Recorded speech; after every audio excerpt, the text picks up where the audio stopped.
Hello বন্ধুরা, welcome to আয়াত kitchen. আজকে আমরা তৈরি করব সুস্বাদু KFC style potato finger recipe. আর এটি খেতে হয় কিন্তু খুবই সুস্বাদু।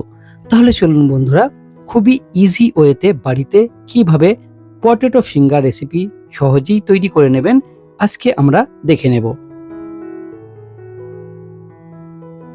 পটেটো ফিঙ্গার তৈরি করার জন্য কিছু আলু নেবেন এবং আলুটিকে প্রেসার কুকারের মধ্যে অ্যাড করে নিতে হবে এবং 1 থেকে 2টি সিটি দিলেই এই আলুটি কিন্তু পারফেক্টভাবে কুক হয়ে যাবে।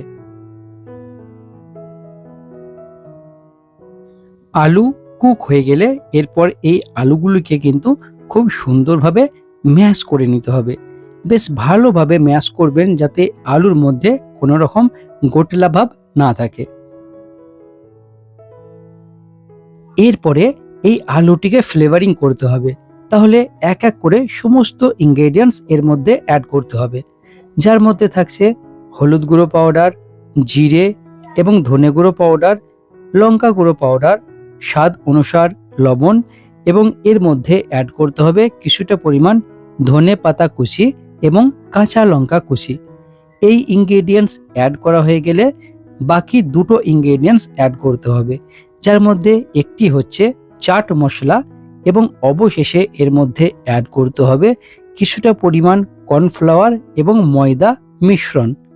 ব্যাস, এই সমস্ত ইনগ্রেডিয়েন্টস যখন অ্যাড হয়ে যাবে এরপরে খুব সুন্দরভাবে এটিকে কিন্তু মাখিয়ে নিতে হবে এবং এর ডোটিকে কিন্তু পারফেক্ট তৈরি করে নিতে হবে।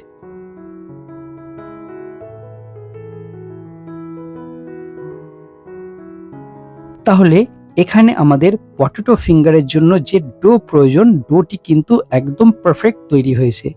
এরপরে পটেটো ফিঙ্গার কিভাবে বানাবেন দেখে নিন। একটু পরিমাণ ডো নিতে হবে আর ডোটিকে ঠিক সাইড স্লাইড করতে হবে, তারপরেই কিন্তু এটি ঠিক ফিঙ্গারের আকৃতিতে তৈরি হয়ে যাবে কিছুটা এই রকম। তাহলে এক এক করে আমরা সমস্ত পটেটো ফিঙ্গারগুলো সর্বপ্রথম তৈরি করে নিই।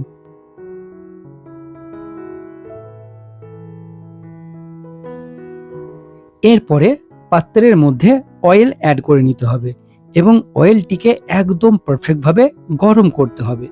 অয়েল গরম হয়ে গেলে এরপরে এক এক করে এই ফিঙ্গারগুলিকে কিন্তু এই অয়েলের মধ্যে অ্যাড করে দিতে হবে এবং কিছুক্ষণ ওয়েট করতে হবে।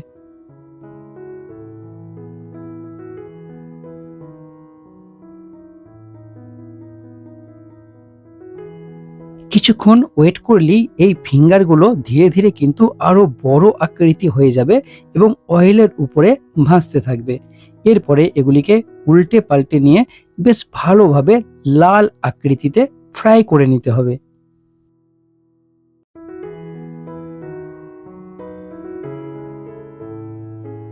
তাহলে বন্ধুরা, এখানে আপনারা দেখতেই পাচ্ছেন আমাদের পটেটো ফিঙ্গার কিন্তু সম্পূর্ণ লাল কালারে পরিবর্তন হয়েছে এবং অনেকটা ক্রিস্পি তৈরি হয়েছে। তাহলে এইভাবে আপনারা খুবই সহজ উপায় পটেটো ফিঙ্গার তৈরি করে নিতে পারেন এবং এই পটেটো ফিঙ্গারগুলিকে গ্রিন সস অথবা টমেটো সসের সঙ্গে খেতে পারেন। এর টেস্টিও হবে খুবই সুস্বাদু।